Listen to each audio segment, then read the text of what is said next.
सो now Ratan India power versus JP power limited. अब देखिए दोनों की प्राइसिंग लगभग सेम हमें देखने मिलती है एंड काफी इंटरेस्ट यहाँ पर रहता है निवेशकों का, क्योंकि ये 20 रुपए से नीचे की स्टॉक है एंड आगे बढ़ने के काफी चांसेस हैं। So that multi bagger stock कहे जाने वाले ये स्टॉक्स है। 1 जनवरी 2024 से अभी तक की डेट में अगर आप देखें तो इन दोनों के स्टॉक के रिटर्न आपके सामने है and Ratan India power he lead किया है। जेपी पावर ने रिटर्न कुछ भी बनाकर नहीं दिया है, अभी तक कुछ बनाकर दिया था बट वो वाइप आउट होता हुआ दिखा है।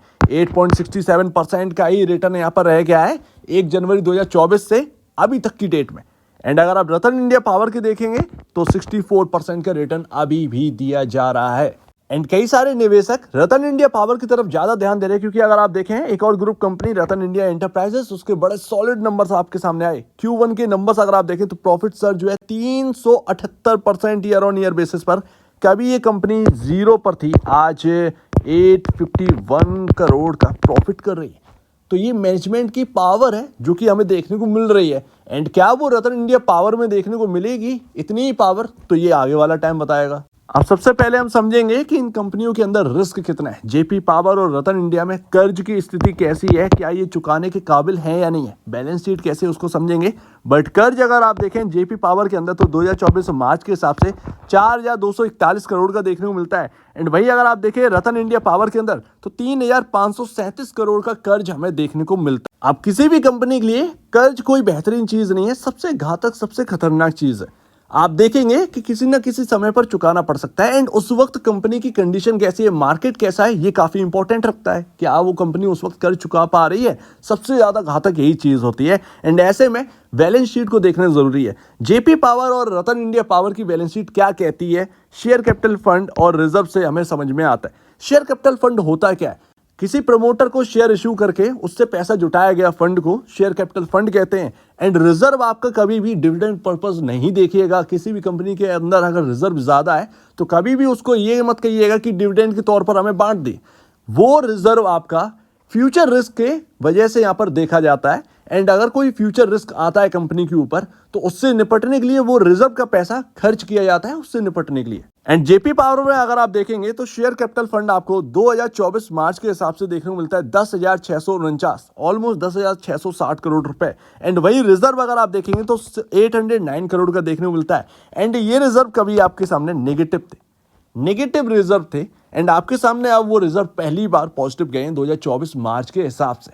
तो धीरे धीरे कंपनी की जो कंडीशन है वो बेहतर हो रही है, बट रिजर्व इतना नहीं है कि आपका जो कर्ज है उसके कंपैरिजन अगर आप देखोगे कि पूरा कर्ज ही निपटा जा सके। अगर कोई कर्ज अचानक से कोई लेंडर कहता है कि मेरा पूरा कर्ज दे दीजिए तो उसके लिए असेट्स की बिकवाली करनी पड़ेगी, क्योंकि आपके पास इतने रिजर्व नहीं है। एंड यहीं पर रतन इंडिया पावर का अगर आप देखें तो शेयर कैपिटल फंड आपको देखने को मिलता है 5 या 370 करोड़ रुपए 2024 मार्च के हिसाब से। वहीं रिजर्व आपको माइनस में देखने को मिलता है, -1,006 करोड़ रुपए। अब एक बात यहां पर देखेंगे तो पिछले कुछ सालों का हाल देखेंगे तो -4,000, -6,000, -8,000, -10,000 करोड़ तक यहां पर रिजर्व आपकी नेगेटिव जा चुकी थी। फर्स्ट टाइम है ये जो कि 2024 मार्च का जो रिजल्ट आपका कह रहा है कि सिर्फ और सिर्फ -1,006 करोड़ रुपए का ही यहाँ पर रिजर्व नेगेटिव देखने को मिल रहा है। यानी कि स्थिति जो है वो बेहतर हुई है, बट इतना बेहतर नहीं हुई है कि आपके सामने कर्ज खड़ा है और लेंडर खड़े हैं हाथ फैलाकर कि मेरा कर्ज दे दीजिए और आप तैयार हो गए उसको देने के लिए। कुछ ना कुछ आपको बेचना पड़ेगा, जैसे कि अभी बेचे गए आपके सामने एसेट्स एंड उससे पैसा जुटाया गया और उससे यहाँ पर कर्ज भी चुकाया गया। तो ये सारी चीजें हैं, बट इससे ये समझ में आता है कि दोनों ही कंपनी पूरी तरीके से फ्यूचर रिस्क के लिए तैयार नहीं है कंप्लीटली। एंड जेपी पावर के असेट्स आपके सामने 2024 मार्च के हिसाब से 17,303 करोड़ के असेट्स है। मान लीजिए कर्ज अगर चुकाया गया तो कम से कम 5-6 हजार करोड़ के इनके असेट्स चले जाने। यस, और ऐसे में फाइनेंशियल क्रंच आ जाएगा, क्योंकि आपके सामने अगर असेट गए जो कमाकर आपको दे रहे हैं, अगर उनमें से कोई हिस्सा अगर चला जाए तो सीधी सी बात है कमाई कम घट जाएगी। वहीं रतन इंडिया पावर में अगर आप देखेंगे तो 9,565 करोड़ के ये असेट्स हैं। तो आपके सामने ये असेट्स पिछले साल के कंपैरिजन कम दिख रहे होंगे ना। यस, असेट्स की बिकवाली करी गई थी। एंड अभी जो कर्ज खड़ा है उसको आप छोटा मोटा कर्ज मत समझिएगा इन कंपनियों के ऊपर। ये काफी बड़ा दानव जैसा मॉन्स्टर है, ये किसी भी कंपनी को निगल सकता है। लेकिन हाँ, कंपनी के मैनेजमेंट के ऊपर होता है कि वो कर क्या रहे हैं। ऑफकोर्स जो जेपी एसोसिएशन में वो हुआ वो नहीं होना चाहिए था, बट अगर आप देखेंगे तो रिजर्व जो है वो खाली डले थे, कहाँ से चुकाते थे, वो एनसीएलटी तो जाना ही था। बट जेपी पावर की कंडीशन जेपी एसोसिएशन के कंपैरिजन काफ़ी बेहतर है, तो थोड़ी सी टेंशन को कम करिए। लेकिन हाँ, एक रिस्क फैक्टर हमेशा बना रहता है कि कर्ज जो खड़ा है वो आप कैसे चुकाएंगे, क्योंकि आपकी बैलेंस शीट अभी इतनी मजबूत नहीं है। अब बात आती है पावर कैपेसिटी की, तो बॉस यहाँ पर कोई डिटेल मेरे पास रतन इंडिया पावर की तरफ से नहीं। यस, कंप्लीटली अगर आप देखें एट दैट टाइम आपके सामने कितनी मेगावाट कैपेसिटी है इस कंपनी की, आपके पास एग्जैक्ट फिगर नहीं है, तो वो मैं आपके सामने नहीं रख रहा हूं। बट मुझे कुछ यहाँ पर जो है रिपोर्ट्स मिली जो कि कहती हैं कि रतन इंडिया पावर जो है वो थर्मल पावर प्रोजेक्ट्स पर काम कर रहा है। 2 या 3 कुछ प्रोजेक्ट यहाँ पर चल रहे हैं। बट मैं आपको बताऊं कि टाइम जो चल रहा है वो रिन्यूएबल एनर्जी का चल रहा है, सब लोग जा रहे हैं रिन्यूएबल एनर्जी की तरफ, तो थर्मल पावर की तरफ मुड़ना कोई बेहतर सॉल्यूशन नहीं है। लेकिन न्यूक्लियर पावर प्लांट की वजह से अगर आप देखें कि आप जो है बहुत सक्सेसफुल पा जाएंगे, तो किसी भी, चाहे टाटा पावर हो या अडानी ग्रुप हो, आसान नहीं है न्यूक्लियर पावर सेटअप करना। आप इस बात को समझिए, उसका एक बहुत बड़ा खर्चा आता है जो कि आसान नहीं है। उस खर्चे को चुकाने के लिए 10,000 मेगावाट की कैपेसिटी को स्टैंड करने के लिए करोड़ों करोड़ों रुपए चाहिए।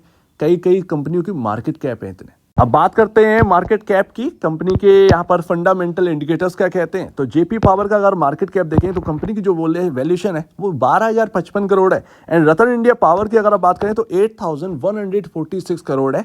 एंड यहाँ से एक समझ में आता है कि इक्विटी जो है वो रतन इंडिया पावर के अंदर कम है कंपेयर टू जेपी पावर, यानी कि ज्यादा प्राइसिंग जो है वो आपके सामने रतन इंडिया पावर के अंदर आ सकती है, जेपी पावर के अंदर उतनी ही कम रहेगी, क्योंकि मार्केट कैप ज्यादा है, इक्विटी ज्यादा है। ₹1 बढ़ने पर मार्केट कैपिटलाइजेशन जो है वो जेपी पावर का ज्यादा बढ़ेगा compare to Ratan India power. वहीं प्राइस टू बुक वैल्यू की बात करेंगे तो दोनों कंपनी आसपास ही काम कर रही हैं। जेपी पावर यहाँ पर वर्क कर रही है 1.50 टाइम पर अपने बुक वैल्यू के comparison, and Ratan India power 1.83 time.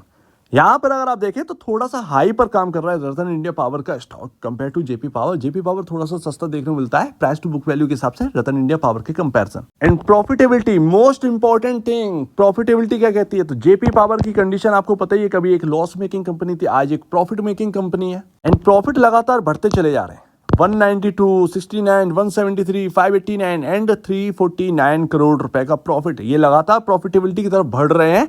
And बढ़ क्या रहे हैं, आ रही है, प्रॉफिट आ रहा है इनकी जेब में। एंड यहाँ पर अगर आप बात करें तो पिछले सालों के कंपैरिजन अगर आप कर लीजिएगा, इस साल के कंपैरिजन 1000 करोड़ का यहाँ पर आपके सामने प्रॉफिटेबिलिटी कर दिखाई है 2024 मार्च के हिसाब से कंपनी ने पूरे साल में। वहीं रतन इंडिया पावर अब तक के नेट प्रॉफिट अगर आप देखें क्वार्टर तक क्वार्टर बेसिस तो बिल्कुल नेगेटिव, बिल्कुल ठंडे, बिल्कुल डाउन। एंड यहाँ पर आपके सामने जो देखने को मिलता है दिसंबर का क्वार्टर 10,666 करोड़ की यहाँ पर प्रॉफिटेबिलिटी। एंड इसी वजह से आपको जो पी रेशियो बहुत सस्ता देखने को मिलता है, ईपीएस बहुत बड़ा देखने को मिलता है। बट मैं आपको बता दूं, यही तो असेट बेचकर पैसे लाए गए थे एंड इसको यूज किया गया डेट को चुकाने में, तो वो कुछ बचा नहीं। समझ रहे हैं ना इस बात को, इसका कोई महत्व है नहीं। एंड लेकिन अभी आपके सामने जो Q1 का प्रिंट आया वो यहाँ पर क्या कह रहा है, फर्स्ट क्वार्टर है, ये 93 करोड़ का प्रॉफिटेबिलिटी आपके सामने दिखाई है। एंड ये सबसे बेहतरीन बात है कि कंपनी एक लंबे वक्त बाद पहला क्वार्टर है आपके सामने प्रॉफिट लेकर आई है। आप देखेंगे 93 करोड़ का प्रॉफिट छोटा देखने को मिल रहा है, बट इन लॉसेस के सामने अगर आप देखेंगे तो लॉस प्लस जो गेन हुआ है अगर आप उसको मिलाएंगे तो प्रॉफिट बहुत बड़ा देखने को मिलेगा। तो ये बहुत ही इंपॉर्टेंट बात है। एंड कंपनी Q1 से प्रॉफिटेबिलिटी कंपनी में बन चुकी है। तो जो भी Ratan India power and JP power के शेयर होल्डर्स हैं, शेयर होल्डर्स कोई छोटे मोटे नहीं है, लैक्स में। जेपी पावर का तो 24 लाख शेयर होल्डर खड़ा है एंड रतन इंडिया पावर में लगातार शेयर होल्डर्स बढ़ रहे हैं, FIS बढ़ रहे हैं, जेपी पावर में भी सेम हो रहा है। तो इंटरेस्ट तो दिखाया जा रहा है। ऐसे में फिलिप फिशर का यहाँ पर एक लाइन याद आती है कि एक बड़ा प्रॉफिट मैंने यूं ही नहीं बनाया, एक लंबी प्लानिंग के बाद बनाया, एक लंबी प्लानिंग के साथ बनाया एंड वेट एंड वॉच की स्ट्रेटजी अपनाई। तो आप देखना होगा सबसे बड़ा एक जो दिक्कत है वो सिर्फ और सिर्फ कर्ज की है। कर्ज किसी भी कंपनी को ले डूबता है एंड हमने देखा है कि कर्ज से काफ़ी कंपनियां निकली हैं, सुजलॉन वगैरह वगैरह, बहुत सारे नेम हैं, CG पावर, एक बहुत लंबी लिस्ट है जहाँ पर मैनेजमेंट ने कुछ कर दिखाया। ऑफ कोर्स जेपी पावर का मैनेजमेंट अब थोड़ा टफ टाइम है, बट वो कुछ करके दिखा सकते हैं। जेपी एसोसिएशन ऐसे बर्बाद नहीं होगी, उसके पास असेट्स जो है वो अपने कर्ज के कंपैरिजन बहुत ज़्यादा है, डबल से भी ज़्यादा है। तो असेट्स बिकवाली होगी NCLT की वजह से एंड वो आगे कंपनी आपके सामने आएगी, लेकिन वो कंपनी खोखला कंपनी के रूप में आएगी। जेपी पावर में ये सब नहीं होगा। तो ये बात समझिए। एंड जेपी पावर प्रीसियस है, बट हाँ कर्ज का खतरा दोनों कंपनी पर है, ये बात समझिए। चाहे आपने किसी पर भी दाव लगाया हो, चाहे किधर भी इन्वेस्टमेंट हो, निवेश उतना ही करना जितना ठीक हो। धीरे धीरे हाल ठीक हो तो वो निवेश और बढ़ाते जाइएगा, भले ही स्टॉक का भाव 5 रुपए महंगा क्यों ना मिले। लेकिन जब तक रिस्क है, निवेश उतना ही रखिए जितना रिस्क आप झेल सके। धीरे धीरे क्वार्टर वाइज यहाँ पर जो है कंडीशन जब सही होगी तो धीरे धीरे अपने निवेश को भी उसमें बढ़ाते जाइएगा।